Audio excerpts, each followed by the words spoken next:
ফের বৃষ্টি শুরু। গোটা পুজোটাই ঠাকুর দেখতে হবে ছাতা এবং রেনকোট নিয়ে। দুর্গাপুজোর মুখে বঙ্গোপসাগরে তৈরি হচ্ছে নতুন নিম্নচাপ। আর এই নিম্নচাপের প্রভাবেই পুজোর প্রত্যেকটা দিনেই বৃষ্টিপাতের পূর্বাভাস দিয়েছে আবহাওয়া দপ্তর। আজ থেকেই বৃষ্টির পরিমাণ বৃদ্ধি পাবে। ভারী বৃষ্টি চলবে উপকূল সংলগ্ন 4 জেলায়। বজ্রবিদ্যুৎ সহ বৃষ্টি এবং সঙ্গে মেঘলা আকাশ দেখা যাবে। দিনভর দফায় দফায় বৃষ্টি হতে পারে। বিক্ষিপ্তভাবে বৃষ্টি চলবে পুজোর বাকি দিনগুলিতেও। নবমী এবং দশমীতে দুর্যোগের সম্ভাবনা রয়েছে। ওই দুই দিনে ভারী থেকে অতি প্রবল বৃষ্টির সম্ভাবনা রয়েছে কলকাতা সহ গোটা দক্ষিণ বাংলায়। বিশেষজ্ঞরা জানিয়েছেন, মধ্য বঙ্গোপসাগরের ওপরে যে নিম্নচাপ তৈরি হয়েছে তা আজই গভীর নিম্নচাপে পরিণত হওয়ার সম্ভাবনা। উত্তর পশ্চিম বঙ্গোপসাগরে গভীর এই নিম্নচাপ পরিণত হবে। এই নিম্নচাপটি পরবর্তীতে উড়িষ্যা এবং অন্ধ্রপ্রদেশের দিকে সরলেও বৃষ্টি বাড়বে বাংলাতেও। আগামীকাল থেকেই দক্ষিণবঙ্গের 4 জেলায় ভারী বৃষ্টির সম্ভাবনায় হলুদ সতর্কতাও জারি থাকবে। এছাড়াও ভারী বর্ষণ চলবে দক্ষিণ 24 পরগনা, পূর্ব ও পশ্চিম মেদিনীপুর এবং ঝাড়গ্রামে। কলকাতা সহ গোটা বাংলাতেই বিক্ষিপ্তভাবে এই বর্ষণ জারি থাকবে। সঙ্গে থাকবে দমকা ঝড়ো বাতাস। উপকূলবর্তী এলাকাগুলিতে ঘন্টায় সর্বোচ্চ 65 কিলোমিটার পর্যন্ত গতিতে দমকা ঝড়ো বাতাস বইতে পারে। আগামী 5 থেকে 7 দিনে বিক্ষিপ্তভাবে বজ্রবিদ্যুৎ সহ বৃষ্টির সম্ভাবনা রয়েছে গোটা দক্ষিণ বাংলায়। আজ শনিবার ভারী বৃষ্টির সম্ভাবনা রয়েছে উপকূলের জেলাগুলিতে। দক্ষিণ 24 পরগনা, পূর্ব ও পশ্চিম মেদিনীপুর এবং ঝাড়গ্রামে এই বৃষ্টি চলবে। এছাড়াও ভারী বর্ষণ চলবে বাঁকুড়া জেলায়। কলকাতাতেও মাঝারি 2-1 পশলা বৃষ্টিপাত জারি থাকবে। এবাদে দক্ষিণের সর্বত্রই বিক্ষিপ্তভাবে হালকা থেকে মাঝারি বর্ষণ এবং সঙ্গে 30 থেকে 40 কিলোমিটার গতিতে ঝড়ো বাতাস বইবে। উত্তরবঙ্গের 2টি জেলাতেও আজ রয়েছে ভারী বর্ষণের সম্ভাবনা। জলপাইগুড়ি এবং আলিপুরদুয়ার জেলাতে বিক্ষিপ্তভাবে এই ভারী বর্ষণ চলবে। বাকি সর্বত্রই বজ্রবিদ্যুৎ সহ বিক্ষিপ্ত বৃষ্টির পূর্বাভাস। পার্বত্য এলাকার জেলাগুলিতে বজ্রবিদ্যুৎ সহ বৃষ্টি চলবে রবিবার পর্যন্ত। মালদা এবং 2 দিনাজপুরে সোমবার বজ্রবিদ্যুৎ সহ বৃষ্টির সম্ভাবনা কিছুটা বেশি। তবে আজ কলকাতা সহ বাংলার বিস্তীর্ণ এলাকায় গড়ে সর্বোচ্চ তাপমাত্রা থাকবে 32 ডিগ্রি সেলসিয়াসের আশেপাশে এবং সর্বনিম্ন তাপমাত্রা থাকবে 26 ডিগ্রি সেলসিয়াসে। বর্তমানে নিম্নচাপ এবং ঘূর্ণাবর্তের জোড়া ফলার প্রভাবে আজ থেকে আগামী দশমী পর্যন্ত বৃষ্টিপাত জারি থাকবে। বঙ্গোপসাগরে তৈরি হচ্ছে নিম্নচাপ অঞ্চল। এই নিম্নচাপের প্রভাবেই আজ থেকে ঝড় বৃষ্টিপাত শুরু হবে বাংলার একাধিক প্রান্তেই। ভারী বর্ষণের সম্ভাবনাও রয়েছে আজ এবং আগামী কয়েকদিনে। আজ মূলত ভারী বর্ষণের সম্ভাবনা রয়েছে দক্ষিণ 24 পরগনা, পূর্ব মেদিনীপুর, পশ্চিম মেদিনীপুর, ঝাড়গ্রাম এবং বাঁকুড়ায়। মাঝারি বৃষ্টিপাতের সম্ভাবনাও রয়েছে কলকাতায়। দক্ষিণবঙ্গে পুজোর মধ্যে দুর্যোগপূর্ণ আবহাওয়া থাকলেও উত্তরবঙ্গের জন্য রয়েছে স্বস্তির খবর। আপাতত ওখানে কোথাও কোনো ভারী বর্ষণের পূর্বাভাস নেই। তবে বিক্ষিপ্তভাবে বর্ষণ জারি থাকবে আগামী বুধবার পর্যন্ত। এদিকে দক্ষিণে মৎস্যজীবীদের উদ্দেশ্যে দশমী পর্যন্ত সমুদ্রে যাওয়ার ওপর নিষেধাজ্ঞা জারি করা হয়েছে। সমুদ্র উত্তাল থাকবে।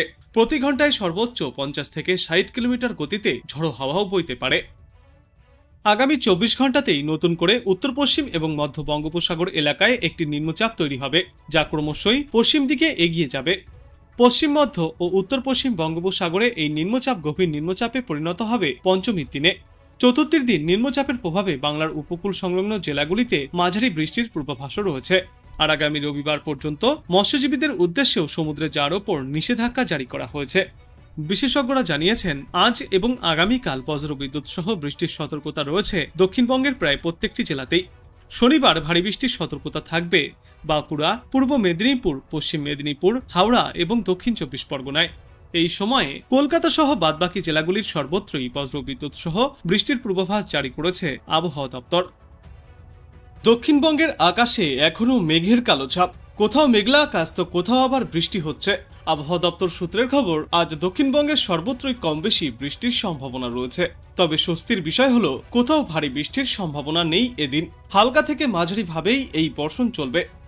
নতুন করে তৈরি হতে চলেছে নিম্নচাপ। ফলত আজ বেশি বৃষ্টি না হলেও আগামীকাল থেকেই ফের বৃষ্টি বাড়বে গোটা দক্ষিণ বাংলায়। আপাতত ষষ্ঠী পর্যন্ত কলকাতা সহ দক্ষিণবঙ্গের একাধিক জেলাতেই বজ্র বিদ্যুৎ সহ বৃষ্টির পূর্বাভাস রয়েছে। আজ হালকা থেকে মাঝারি বৃষ্টি চললেও তারপর 28 তারিখ পর্যন্ত ফের ভারী বৃষ্টির পূর্বাভাসও রয়েছে বাংলার কয়েকটি প্রান্তে। পঞ্চমীর দিন দক্ষিণ 24 পরগনা, পূর্ব ও পশ্চিম মেদিনীপুর এবং ঝাড়গ্রাম জেলায় ভারী বৃষ্টির পূর্বাভাস। পাশাপাশি দক্ষিণবঙ্গের সব জেলাতেও বৃষ্টির সম্ভাবনা জারি থাকবে। বৃষ্টির সঙ্গে প্রতি ঘন্টায় সর্বোচ্চ 30 থেকে 40 কিলোমিটার গতিতে ঝড়ো হাওয়াও বইতে পারে।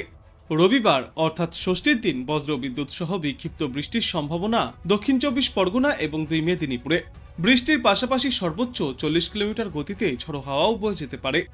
সপ্তমীতে কিছুটা কম হবে বৃষ্টির পরিমাণ। ওই দিন দক্ষিণবঙ্গের একাধিক জেলাতে হালকা থেকে মাঝারি বৃষ্টি চললেও ভারী বৃষ্টি বা টানা ভারী বৃষ্টির কোনো পূর্বাভাস নেই। তারপর ফের অষ্টমীতে দুর্যোগের পূর্বাভাস, কারণ ওই দিন বঙ্গোপসাগরে আরও একটি ঘূর্ণাবর্ত তৈরি হওয়ার সম্ভাবনা। এই ঘূর্ণাবর্ত তৈরি হলে নবমীর রাত থেকে দশমী পর্যন্ত বৃষ্টিপাতের পরিমাণ অনেকটাই বাড়বে। ঝড়ের সম্ভাবনাও রয়েছে ওই সময়ে। দশমীর দিনেও একই রকম আবহাওয়ার পরিস্থিতি দেখা যাবে। অন্যদিকে উত্তরবঙ্গে ভিন্ন চিত্র। মোটের ওপর পুজো ভালোভাবেই কাটবে উত্তরবঙ্গে, তবে তার আগে আজ বজ্রবিদ্যুৎ সহ বিক্ষিপ্ত বৃষ্টির সম্ভাবনা রয়েছে দার্জিলিং, জলপাইগুড়ি এবং উত্তর কোচবিহারে।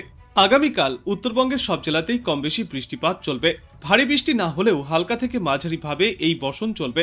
তবে ষষ্ঠী থেকে দশমী পর্যন্ত উত্তরবঙ্গের কোনো এলাকাতেই আবহাওয়া সংক্রান্ত কোনো সতর্কতা আপাতত জারি করা হয়নি। 26 থেকে 29 সেপ্টেম্বর পর্যন্ত দক্ষিণবঙ্গের সব জেলাতেই বিক্ষিপ্তভাবে বৃষ্টির সম্ভাবনা। ভারী বৃষ্টিরও পূর্বাভাস রয়েছে কিছু কিছু অংশে। আগামী 2 সেপ্টেম্বর পর্যন্ত বিক্ষিপ্তভাবে ঝড় বৃষ্টিপাতের সম্ভাবনা রয়েছে। আর নবমীর রাত থেকে বৃষ্টিপাতের সম্ভাবনা আরও বাড়বে গোটা দক্ষিণ বাংলায়। আর তার আগে আজ থেকেই ফের একবার ভারী বৃষ্টির সম্ভাবনা রয়েছে দক্ষিণবঙ্গের কয়েকটি এলাকায়। দক্ষিণ 24 পরগনা, পূর্ব মেদিনীপুর এবং পশ্চিম মেদিনীপুর সহ বাঁকুড়ায় আজ হলুদ সতর্কতা জারি করা হয়েছে হালকা থেকে মাঝারি এবং বিক্ষিপ্ত ভারী বৃষ্টির সম্ভাবনায়। এছাড়াও দক্ষিণবঙ্গের প্রায় সমস্ত জেলাতেই বিক্ষিপ্তভাবে হালকা থেকে মাঝারি বিক্ষিপ্ত বৃষ্টিপাত জারি থাকবে।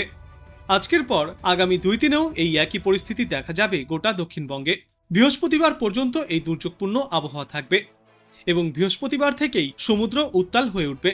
উপকূলবর্তী এলাকাগুলিতে প্রতি ঘন্টায় সর্বোচ্চ 40 থেকে 45 কিলোমিটার গতিতে দমকা ঝড়ো হাওয়াও বইতে পারে। তবে উত্তরবঙ্গে দেখা যাবে এবার ভিন্ন চিত্র। উত্তরবঙ্গে ক্রমশই কমবে বৃষ্টির পরিমাণ। আজ থেকে সামান্য বজ্রবিদ্যুৎ সহ বৃষ্টির সম্ভাবনা থাকলেও একটানা আর ভারী বৃষ্টির কোনো সম্ভাবনা নেই উত্তরবঙ্গের জেলাগুলিতে। তবে আগামী 48 ঘন্টাতেও দার্জিলিং, কালিম্পং, জলপাইগুড়ি, কোচবিহার এবং আলিপুরদুয়ার জেলায় বিক্ষিপ্তভাবে বৃষ্টিপাত চলবে। তুলনামূলক ভারী বৃষ্টিপাতের সম্ভাবনা রয়েছে দার্জিলিং এবং কালিম্পং জেলায়। আবহাওয়া দপ্তর জানিয়েছে, ষষ্ঠীর 2 দিন আগেই বঙ্গোপসাগরে একটি নিম্নচাপ সৃষ্টি হওয়ার সম্ভাবনা। এর জেরেই উৎসবের দিনগুলিতে বৃষ্টি নামতে পারে সমগ্র বাংলায়। তৃতীয়া থেকে সমুদ্র উত্তাল হওয়ার ইঙ্গিতও মিলেছে, ফলে মৎস্যজীবীদেরকে আগেভাগেই সতর্ক করেছে আবহাওয়া দপ্তর। আগামী কয়েকদিনে দক্ষিণবঙ্গের 4 জেলা অর্থাৎ দক্ষিণ 24 পরগনা, পূর্ব মেদিনীপুর, পশ্চিম মেদিনীপুর এবং ঝাড়গ্রামে ভারী বৃষ্টিপাতের সম্ভাবনা। আজ থেকে আগামী বৃহস্পতিবার পর্যন্ত এই বর্ষণ জারি থাকবে। এছাড়াও কলকাতা সহ বাদবাকি জেলাগুলিতেও আজ থেকে আগামী বৃহস্পতিবার পর্যন্ত বিক্ষিপ্তভাবে বর্ষণ চলবে। এই বর্ষণের সঙ্গী হতে পারে বজ্রপাত এবং দমকা ঝড়ো বাতাস। তবে উত্তরবঙ্গে আপাতত ভারী বৃষ্টির কোনো সম্ভাবনা নেই। সেখানকার 2-1টি জায়গায় বিক্ষিপ্তভাবে হালকা থেকে মাঝারি বর্ষণ চলবে আগামী বৃহস্পতিবার পর্যন্ত। আবহাওয়া দপ্তর জানিয়েছে, পশ্চিমবঙ্গ এবং ওড়িশা উপকূলবর্তী উত্তর বঙ্গোপসাগরে আগামী বৃহস্পতিবার থেকে ঝড়ো হাওয়া বইতে পারে, যার জেরে উত্তাল থাকবে সমুদ্র। ফলে ওই দিনে মৎস্যজীবীদের উদ্দেশ্যে সমুদ্রে যাওয়ার ওপর নিষেধাজ্ঞা জারি করা হয়েছে। এদিকে কলকাতায় আজ দিনে সর্বোচ্চ তাপমাত্রা থাকবে 33 থেকে 34 ডিগ্রি সেলসিয়াসে এবং সর্বনিম্ন তাপমাত্রা থাকবে 27.1 ডিগ্রি সেলসিয়াসে। বাতাসে আপেক্ষিক আর্দ্রতার সর্বাধিক পরিমাণ থাকবে 97% এবং সর্বনিম্ন পরিমাণ থাকবে 70%।